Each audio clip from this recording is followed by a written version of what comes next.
এই ব্যাপারটা আমাদের ইগনোর করা একদমই উচিত না। কারণ আমি তো ব্যক্তিগতভাবে অনেকগুলা বছর যাবত অ্যাক্টিভিজমের সাথে জড়িত ছিলাম। শেখ হাসিনার আমলে বসে থেকেও আমি শেখ হাসিনার রেজিমের বিরুদ্ধে খুবই অ্যাক্টিভলি পার্টিসিপেট করেছি। আন্দোলনও যেমন, আন্দোলনের জায়গার পাশাপাশি অ্যাক্টিভিজমের জায়গাতেও তেমন। ওই জায়গাতেও ছিল আওয়ামী লীগের লোকজন বেশ বাজে বাজে কিছু মন্তব্য করতো। আপনাকে আমি একটু মনে করিয়ে দেই, ওই ব্লগের যুগ যখন ছিল, সিপি গ্যাং নামের কিছু গ্যাংও ছিল। সেই সিপি গ্যাংয়ের স্ল্যাং ওয়ার্ডগুলো আমি আর না বলি।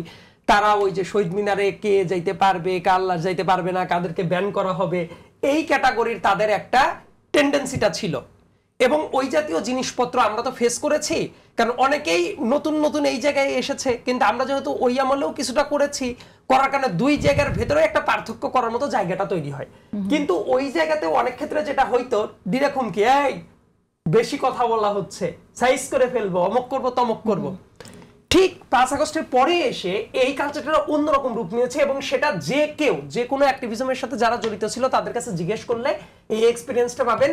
এতটা ভয়ঙ্কর অবস্থায় যে কমেন্টের বট আইডি ক্রিয়েট করে গালাগালির যে জায়গাটা অন্যটা, এইটা কিন্তু হাসিনা রেজিমে হুমকি ধামকি ছিল বা এটা ছিল, এটা কিন্তু এই লেভেলে বাড়ে নাই। আমি তো দুইটা রেজিমেরই দুইটা সময়েরই তো আমি নিজেই তো সাক্ষী। কিন্তু কোনো পলিটিক্যাল পার্টিকে পার্টিকুলারলি দায় করা যাবে না। অবশ্যই আমি এটা বলি, পলিটিক্যাল পার্টির জায়গাটা কি জানেন?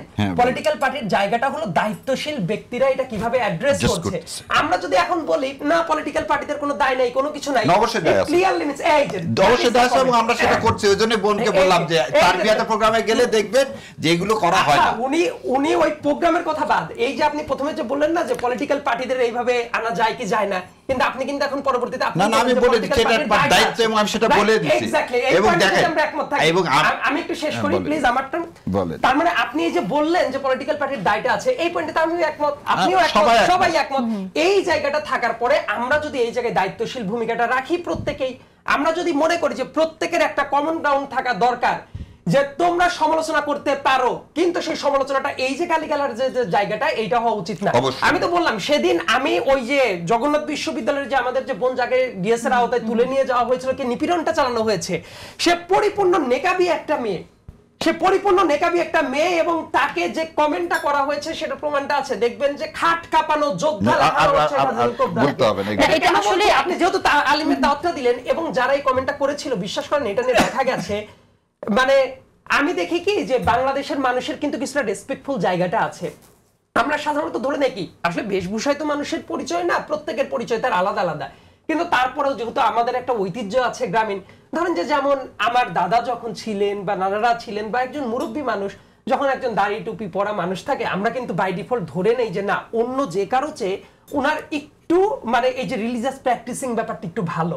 ধরেন যে আপনি বা আমরা যদি একটা গালাগালির জায়গাটা করি, আর দেখবেন একজন দাড়ি টুপিওয়ালা মানুষ যে দেখতে খুবই মানে ধার্মিক মনে হচ্ছে, প্র্যাকটিসিং মনে হচ্ছে, উনিও যদি সেম ওই ক্যাটাগরির একটা গালিটা দেয়, দেখবেন যে অপরাধের মাত্রাটা অপরাধ না, মানে নৈতিকতার জায়গা থেকে দুইটাই অনুচিত, কিন্তু ওইটা দেখতে কিন্তু আরো বেশি চোখে লাগে, লাগে না?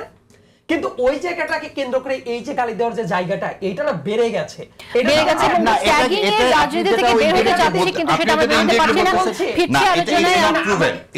আমাকে একটু শেষ করতে দেন না, আপনি এটা আমাকে একটু শেষ করতে দিবেন। আপনি তো একটু আগে আরেকজনের ব্যাপারে বলছিলেন, তো আমি এটাই বলছি যে এটা যে বেড়ে গেল, তার মানে এইটা আমাদের প্রত্যেকেরই কনসার্নটা রাখা উচিত।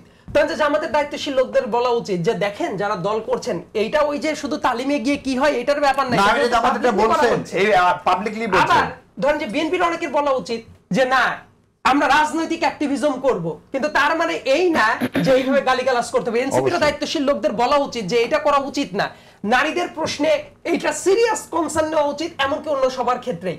দেখবেন যে এটা যদি না করা হয়, এই যে বেড়ে গেল, তার মানে অ্যাক্টিভিজমের জায়গায় যারা ছিল হঠাৎ করে আসার পরে এটা যে বেড়ে গেল, এই ব্যাপারটা নিয়ে আমার বন্ধু বান্ধব তো আছে যারা ধরেন যে জামাতে ইসলামের যে স্টুডেন্ট উইং, তারা বর্তমানে রাজনীতি করছে, এই ধরনের কিছু মানুষের আমি ডিরেক্ট জিজ্ঞেস করেছি, কারণ কয়েকটা গালি যখন আমি একবার দেখার পরে আমি ওদেরকে বললাম যে দেখ ক্যাম্পাস লাইফে তোরা কিভাবে ছিলে আমি খুব ভালো মতো জানি, আমি নামটা শুধু বলছি না, খুবই পরিচিত মুখ, এবং দেখ তোদের এই যে সংগঠনের এই কয়েকজন মানুষ যারা ওই টাইমে একদম চুপচাপ ছিল, তারা যে গালিগুলো দিচ্ছে, এবং সে বলেছে যে দোস্ত আসলে এইটার পর না আমাদের খুব একটা কন্ট্রোলটা নাই, এটা কিন্তু প্রত্যেকেরই কি হবে জানেন, ওই জায়গা থেকে কেউ যখন করবে অন্য দলও কিন্তু কি করা শুরু করবে, তারাও কিন্তু চুপচাপ বসে থাকবে, তারাও রিঅ্যাকশনে চলে আসবে। এই জন্য আমার কাছে এটা মনে হয় যে এটা অনেক বেড়ে যাবে, খুব খারাপ একটা জায়গায় চলে যাবে।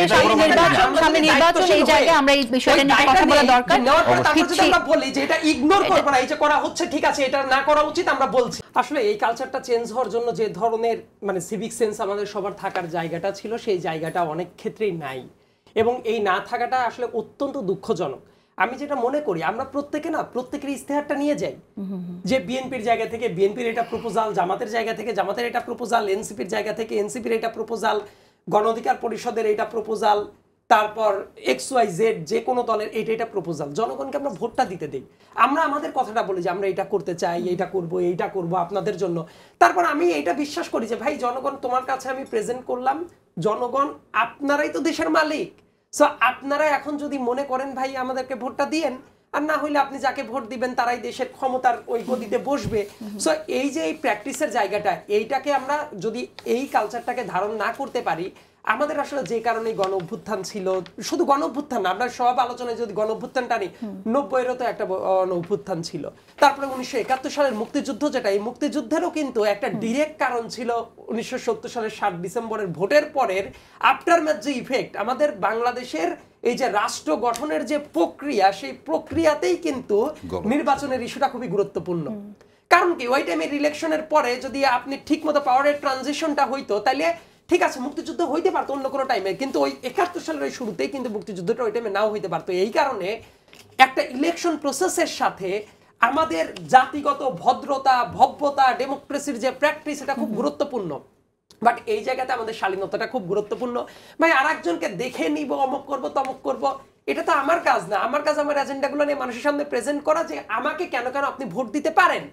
আমি যদি মনে করতে পারি যে এটা আমার প্রপোজাল, মানুষ যদি সন্তুষ্ট হয় ভোট দিবে, কিন্তু আমাদের প্ল্যান তো এটা করা উচিত না যে ভোট কেন্দ্র দখল করতে হবে, হোন্ডা দিয়ে ঠান্ডা করতে হবে, গুন্ডা লাগাইতে হবে, হ্যান করতে হবে, ত্যান করতে হবে।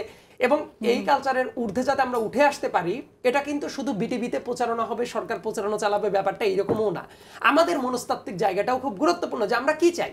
আমার কথা যে আমরা হেরে যেতে রাজি আছি, if it is a fair game. Fair গেমে জিততেও জেতা, ফেয়ার গেমে কেউ যদি হেরে যায়, সেই হারাটাও হারা না, বরং এটা ডেমোক্রেটিক ট্রানজিশনের প্রসেসে আপনার একটা কন্ট্রিবিউশন। আমাদের মনে হয় যে সেই মনস্তত্ত্বটা রাজনীতিবিদদেরও ধারণ করা উচিত, ধারণ করতে হবে। আসলে কতটুকু হচ্ছে আমরা